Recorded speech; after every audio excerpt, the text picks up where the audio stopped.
AI ద్వారా morphing చేసి ఒక పార్టీ తరపున ప్రచారం చేస్తున్నట్టుగా రూపొందించి సోషల్ మీడియాలో దాన్ని ప్రమోట్ చేస్తున్నారు. బాలీవుడ్ స్టార్ నటుడు అమీర్ ఖాన్ కాంగ్రెస్ పార్టీపై ఎన్నికల కమిషన్ కు ఫిర్యాదు చేశారు. పార్టీకి చెందిన ఒక ప్రచార ప్రకటనలో తన ఫోటోలను వాడారని, ఆర్టిఫిషియల్ ఇంటెలిజెన్స్ ద్వారా తన ఫేక్ వీడియోను, ఫేక్ క్యాంపెయిన్ యాడ్ ను ఉపయోగించారని అమీర్ తన ఫిర్యాదులో పేర్కొన్నారు. ప్రతి పౌరుడి బ్యాంకు ఖాతాలో 15 లక్షలు ఇస్తామన్న హామీ ఏమైందని బీజేపీని అమీర్ ఖాన్ ప్రశ్నిస్తున్న దృశ్యం ఈ వీడియోలో కనిపిస్తోంది. అయితే 10 ఏళ్ల క్రితం తాము పోస్ట్ చేసిన సత్యమేవ జయతే అనే టీవీ షో ఎపిసోడ్ ను ఏఐ ఫేక్ వీడియో తీసి ఈ యాడ్ లో ఉపయోగించిందని అమీర్ ఖాన్ వివరణ ఇచ్చారు. తన 35 ఏళ్ల సినీ జీవితంలో ఏ రాజకీయ పార్టీకి మద్దతు ప్రకటించలేదని అమీర్ ఖాన్ స్పష్టం చేశారు.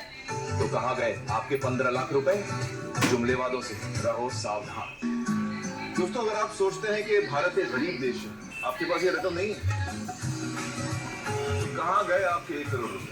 తమిళ రాజకీయాల్లో ఇప్పటికే ఫేక్ వీడియోలు ఒక రేంజ్ లో విజృంభించాయి. చాలా మంది జయలలిత, కరుణానిధికి చెందిన ఆర్టిఫిషియల్ ఇంటెలిజెన్స్ వీడియోల్ని తమ ఎన్నికల ప్రచారంలో వాడుకున్నారు. అటు కొంతమంది హీరోల ఫేక్ వీడియోలు కూడా ప్రత్యక్షమయ్యాయి. ఎన్ని చట్టాలు చేసినప్పటికీ, అవగాహన కల్పిస్తున్నప్పటికీ ఫేక్ వీడియోలు మాత్రం ఆగడం లేదు. ఇప్పుడు ఎన్నికల సీజన్ కావడంతో సెలబ్రిటీల వీడియోల్ని ఫేక్ విధానంలో మార్పింగ్ చేసి ఇలా ఏ మాత్రం అనుమానం లేకుండా సోషల్ మీడియాలో పోస్ట్ చేస్తున్నారు. తెలియని వాళ్ళు దీన్నే నిజమని నమ్మే ప్రమాదము ఉంది. ఎన్నికల తరుణంలో గూగుల్ కీలక నిర్ణయం తీసుకుంది. కేంద్ర ఎన్నికల సంఘంతో గూగుల్ ఒప్పందం చేసుకుంది. తప్పుడు సమాచారాన్ని అడ్డుకునేందుకు చర్యలు తీసుకుంది. సాంకేతిక విప్లవంతో వచ్చిన ఏఐ టెక్నాలజీ దుర్వినియోగమవుతోంది. ఏఐ టెక్నాలజీతో మార్కింగ్ ఫోటోలు, వీడియోలను వైరల్ చేస్తున్నారు. ఫేక్ వీడియోలకు చెక్ పెట్టేందుకే గూగుల్ ఈ నిర్ణయం తీసుకుంది. కానీ ఈ ఒప్పందం తర్వాత కూడా ఫేక్ కంటెంట్ జోడు తగ్గకపోవడం అందరినీ ఆందోళన పరుస్తోంది. తప్పుడు సమాచార వ్యాప్తిని అడ్డుకునేందుకు గూగుల్ కొన్ని చర్యలు చేపట్టింది.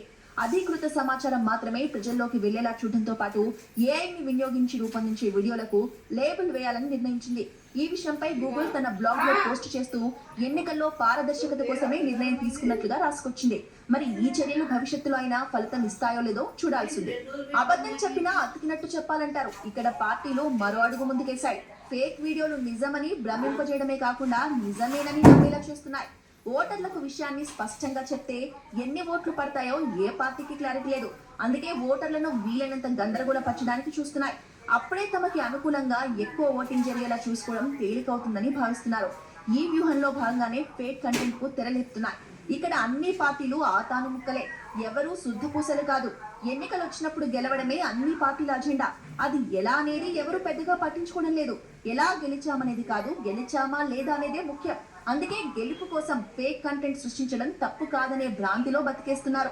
ఎప్పుడైనా దొరికిపోయినా పర్లేదులే అనే భావన ఉంది.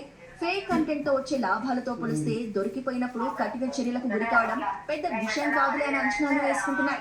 పార్టీలకు నిజాలు చెప్పే ధైర్యం ఎలాగో లేదు. కనీసం అబద్ధం కూడా ఎవరికి వారే చెప్తే ఓటర్లు నమ్మరేమో అనే అపనమ్మకంతో ఉన్నట్టుగా కనిపిస్తోంది. అందుకే ఎవరిని టార్గెట్ చేస్తున్నారో అదే నేత ఫేక్ వీడియో క్రియేట్ చేసుకుంటున్నారు.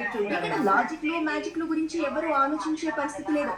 ఎన్నికల వేడిలో వైరల్ అయ్యేది ఫేకా, రియలా అని ఎంతమంది చూస్తారని అనుకుంటున్నారు. ఓటర్లు నమ్మకపోయినా పర్లేదు, వారి మనసులో అనుమానం మొలకెత్తితే చాలు అనుకుంటున్నారు. కానీ అది అనుమానం స్టేజ్ దాటేసి నిజమేనని నమ్మేసే దుస్థితి దాపరించింది. దీంతో రెండు పక్షాలు చెప్పే నిజాల కంటే ప్రచారం చేసే అబద్ధాలు, ఫేక్ వీడియోల ప్రాతిపదికన ఓటర్లు తమ చాయిస్ ని ఎంచుకోవాల్సి వస్తోంది. ఈ లెక్కన జరిగే ఎన్నికలు వచ్చే ఫలితాల్ని ఎలా చూడాలనే సందేహాలు వ్యక్తమవుతున్నాయి.